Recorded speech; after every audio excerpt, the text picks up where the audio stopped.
प्यारे दोस्तों नमस्ते। आज मैं आपको भगवान शिव और माता पार्वती की कथा सुनाने जा रही हूँ। वो दोनों कैलाश पर्वत पर विराजमान थे और आपस में वार्तालाप कर रहे थे।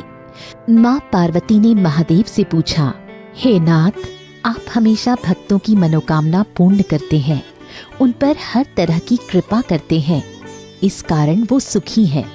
परंतु हम यहाँ कैलाश पर्वत पर सभी सुखों से दूर रहते हैं।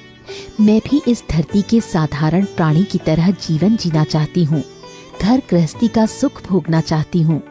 पार्वती जी की बातें सुनकर शिव जी बोले, तुम संसार में एक सामान्य स्त्री की भांति रहना चाहती हो, पर वहाँ तो सभी जीव अपने कर्मों के कारण जन्म ग्रहण करते हैं और कर्म का फल भोगते हैं, जो हमें दूर से सुखी और संपन्न प्रतीत होता है। उन्हें भी वहाँ किसी न किसी प्रकार के कष्टों से गुजरना पड़ता है। यदि हम उनके बीच गए तो हमें भी दुख भोगना पड़ेगा। मनुष्य तो कर्मों का फल भोगकर मृत्यु लोक से स्वर्ग लोक की ओर प्रस्थान करते हैं। बहुत समझाने पर भी पार्वती जी जिद पकड़कर बैठ गईं। तब महादेव को उन्हें साथ लेकर धरती पर जाना पड़ा। उन्होंने एक गरीब किसान दंपत्ति का वेश धारण किया और एक गांव में आ गए।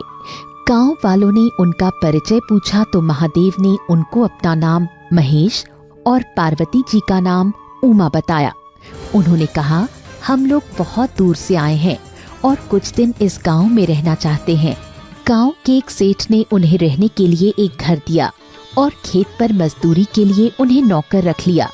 ये बात पार्वती जी को बुरी लगी, पर कुछ बोल नहीं पाई। अगले दिन सेठ का नौकर उनके घर आया और बोला, सेठ ने तुम्हें खेत में काम करने के लिए बुलाया है। महेश ने कहा, मुझे खेती करना नहीं आता है, मैं कैसे वहाँ काम करूँगा। इस पर नौकर ने कहा, यहाँ रहना है तो काम करो, नहीं तो तुम्हें घर खाली करना होगा और पैसे के अभाव में भूखा भी मरना पड़ेगा।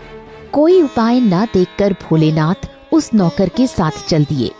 पार्वती जी ने उन्हें जाने से रोका तो महादेव बोले, संसार में रहना है तो सुख दुख तो भोगने ही पड़ेंगे।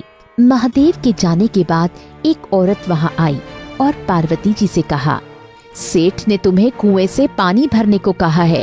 पार्वती जी मटका लेकर कुएं की ओर चल दी और पानी भरकर ले आईं। शाम को जब महादेव काम करके घर लौटे तो उनका बुरा हाल देख पार्वती जी बोली, हे नाथ, मैं आपको ऐसी अवस्था में नहीं देख सकती। महादेव बोले, तुम्हारे हठ के कारण ही मुझे यहाँ आना पड़ा। अब तो तुम्हें कुछ दिन यहाँ रहकर सांसारिक जीवन का अनुभव करना ही पड़ेगा। पार्वती जी ने महादेव के लाए हुए अन्न को पकाकर भोजन बनाया और खाकर दोनों सो गए। अगले दिन जब महादेव खेत में काम करने के लिए गए तो पार्वती जी गांव में घूमने लगी।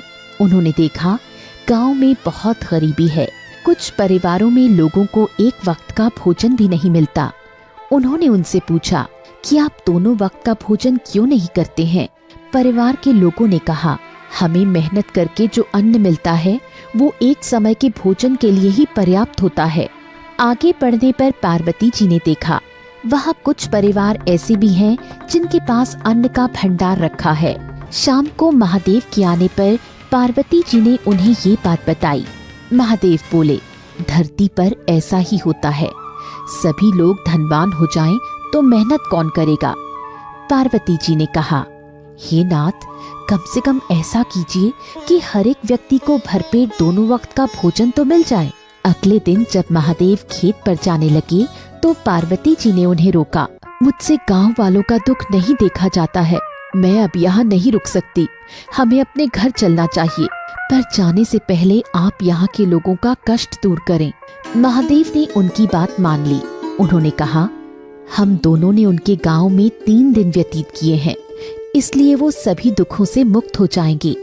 उनको किसी चीज का अभाव नहीं होगा, परंतु ये केवल उन्हीं लोगों के साथ होगा जो कड़ी मेहनत और ईमानदारी से अपना काम करेंगे, साथ ही मेरी पूजा अर्चना करेंगे। जो बेईमान और कामचोर है उन्हें तो दुख भोगना ही पड़ेगा। ये कहकर महादेव और पार्वती अंतर्ध्यान हो गए तथा कैलाश पर्वत पर लौट आए। दोस्तों, तो देखा आपने, महादेव भी उन्हीं पर कृपा करते हैं जो पूरी लगन और ईमानदारी से जीवन व्यतीत करते हैं। पापियों पर उनकी कृपा दृष्टि नहीं होती। आप भी महादेव की भक्ति करें और सुखी जीवन व्यतीत करें। आपको ये कहानी अच्छी लगी होगी। ऐसी और कहानियाँ सुनने के लिए इसे लाइक और शेयर जरूर करें।